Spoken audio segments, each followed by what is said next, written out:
welcome back to another review with me, Kevin, from Kevin Grant on Whisky. This week, as you can see, I've not got a dram in front of me because I am going to reveal my whisky of the year. And the way the week's been, it's been difficult to find time to actually sip a dram with work and other commitments that I've had. So I thought I would whittle down my dram or whisky of the year. I find it quite difficult at times because there's so much choice out there. I think it's been an unbelievable year for whisky for myself, the amount of people that I've met, other whiskies I've been able to try. But the way I've chose my top whisky is what I have on my shelf. There is whiskies that I've tried and I would say maybe it's been my whisky moment of the year for certain whiskies, but not the whisky year. Something that I myself have chosen by availability, what's on my shelf, something that I maybe reach for a little bit more often than not, something that I find has been really good from top to bottom. So sometimes I find whisky, you can get a great top half of the bottle, you're drinking and sipping away, and then when it gets closer to the bottom, it can just die off a little bit, and that flavour and the reaction that we get with it just falls away. But on the flip side, I can have a bottle which doesn't really react well at the start, but once the bottle's been opened and been poured a little bit more, it gets better and better. So the whiskies that I've chosen have been something that's been stable throughout the bottle's life. So I was looking at my shelf, there was maybe 2 or 3 that I thought, yep, they're definitely going to be kind of my top 5, and then it's the one we decide to be the whisky of the year. So I'll talk about my other ones that nearly made it to number 1, but I'll give reasons why they're not there as well. So in at number 5 for my whisky of the year was the Thompson Brothers blended Scotch whisky, the 6-year-old, which I only opened not so long ago, but I've tried a few times. I really enjoyed it, but because I'm quite late to that party, I didn't think it would be fair to put that as my number 1 bottle because it's I've only had it for a few weeks, but I feel I can really get on with that from the experiences I've had with it before and trying other ones. That was in the kind of top 5 region for a blended Scotch whisky as well, not a blended malt, blended Scotch whisky, sherried, really good. So that was there. The other one that was also in there was another young whisky. So the blended Scotch whisky was 6 years old. The other young one that I had was the Murray McDavid Tullabarton PX, 4 years old, unbelievably sherried, sweet, easy to go to. I found in the colder months reaching for that a little bit more, just having those sherry note flavours and that kind of Christmas spices you get with whiskies this time of year. I see myself reaching for that. I then moved on to the peaty side of things, which was the Kilchoman Madeira. That was something I found myself going for a little bit more as well. Again, come into the later parts of the year. So these are just 3 of the whiskies that are in there. To see, shows you the different styles that we can reach for. We'll go to the top 2. And this is where it got difficult because they're both easy to reach for myself, for the way my palate goes, and something that I just know I can always go for. It's always going to be solid. It's never going to drop in flavour and smells and complexity. Everything about it was, for these 2, have been great, and by the bottle as well. When people come round, I'm always sharing out to try because I like to see people's reaction for something that maybe not everyone would choose. I know there's going to be a lot of people out there looking at this and thinking that's a weird top 2 choice maybe. So I've got them both sitting beside me, and I hope I've set my camera up well enough to, you can't see them, because if you can see them from the start of the video, this is pretty funny then. So I decided earlier on that I'm going to choose my top whisky, and my second one in second place here. Very, very close, and I think you can maybe ask tomorrow, if I'd done this video tomorrow, it could flip and go the other way. But I'll go first with the one that's came in second here. This is the Lagavulin 8-year-old.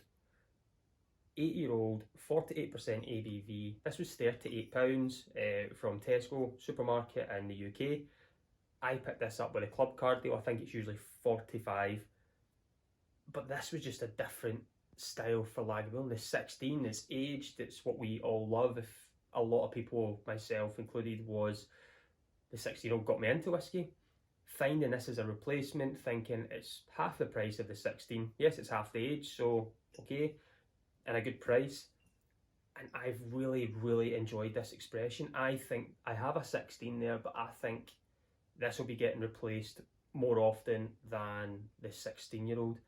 It had really nice, more, I would say, Isle of Peat style to it for being a little bit younger. It had a bit more tropical notes to it, that little burnt bonfires and sweeter notes there. I really did enjoy it. There's not enough information on it for me that for the bottle that was the only thing. It's one of these ones you need to try and dig deep to find what's going on with it.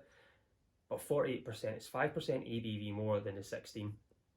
And this is one that I see myself finishing off a whiskey night for something peaty that I'm thinking, oh, I don't really know, I've got too much choice, and I always find myself reaching for this. And as you can see, I've only got a wee dribble left, so maybe ask Whisky Santa to replace this for me.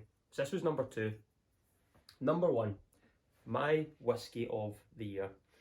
And I think this is going to be a little bit out left field for everyone. It's maybe not what you think, and maybe not what everyone else would choose if you've seen the videos that I've done throughout the year and the bottles that I do have in my collection.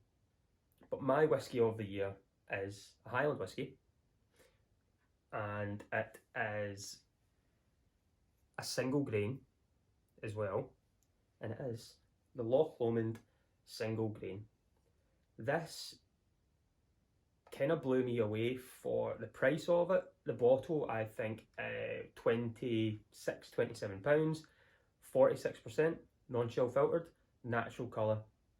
So it's single grain because it's still barley, but because it is produced in a coffee still, Lomond still, in Scotch regulations, it cannot be called a single malt, even though it's using barley. It has to be called single grain, but still using malts. A little bit sciencey on that side of it, but it's got everything on here. It tells me my non-chill filtered.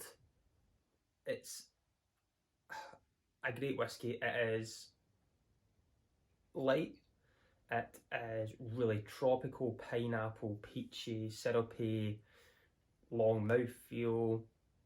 Just a really approachable dram. It's something that's slightly sweeter and easy to go for bottle, easy to replace. And I think from the 2 bottles I've had from this year, the standard has been the same. It's never went up, it's never dipped. Each bottle has just been very, very same. That you're rebuying this to get that same experience. And I've found this with the single grain Loch Lomond. Again, it's been such an enjoyable dram. The only thing is I don't really know how much is left because of the colour of the bottle, but that's fine. There is a peated version, which I don't have, but I have tried and I've really enjoyed this. So this is our unpeated, floral, sweet, coffee still, single grain whiskey. And I've just loved it. I really have. I think Loch Lomond have just done a great job for an introduction to a style of whiskey which is a good price point, and again, easy to replace on the shelf. And this is one that's widely available. This is probably going to be a staple on the shelf. I think will always be there, no matter what other whiskies are around. Some will maybe different, I won't rebuy again, but this I think is going to be my staple. Easy to go to, as I say, 46%. It's got everything there. It's got a great nose. The mouthfeel, I remember, was unbelievable. It's just a brilliant dram. So for me, Loch Lomond, single grain, unpeated, is my whiskey of the year for 2022. So I've got a wee night out, so this will probably go in my hip flask tonight just to round the year off. I'm off for a couple of weeks, so what my plan is to maybe take some time off, take a couple of weeks off and return in the new year with some new ideas and some new pitches that I'm hoping to try and change up a little bit for you guys and And just before I leave, I'd love to say a massive thank you for absolutely everyone that's been watching, everyone that's subscribed, everyone that comments, everyone that views the videos if you like them or not. If I'm able to give you a little bit of direction in whisky or a little bit of knowledge that is getting you into it, even if you are a whisky geek or a new person into the whisky, that is my goal. I love talking about it, and I love that you're all there listening from week in to week out to hear me just talk nonsense about whisky, really. So again, a huge thank you to everyone that has supported the channel through the last couple of years. It's growing every day as well, which is something I didn't really expect, and it's just quite humbling that there's people out there listening to me talk about whisky. So I want to say a thank you to all of you for just tuning in every week and just being there for me.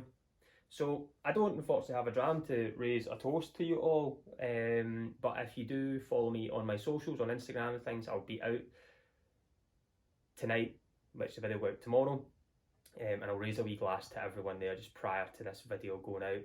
Maybe keep an eye over the Christmas and New Year. I might put a wee video up if I get something over Christmas, and I might get a wee bit twitchy because I've not put any content out. So keep a wee eye out and make sure you got that wee bell icon on when you subscribe, and you'll know that a video is popping out there. But again, I've been Kevin from Kevin Grant on Whisky. Join me next year.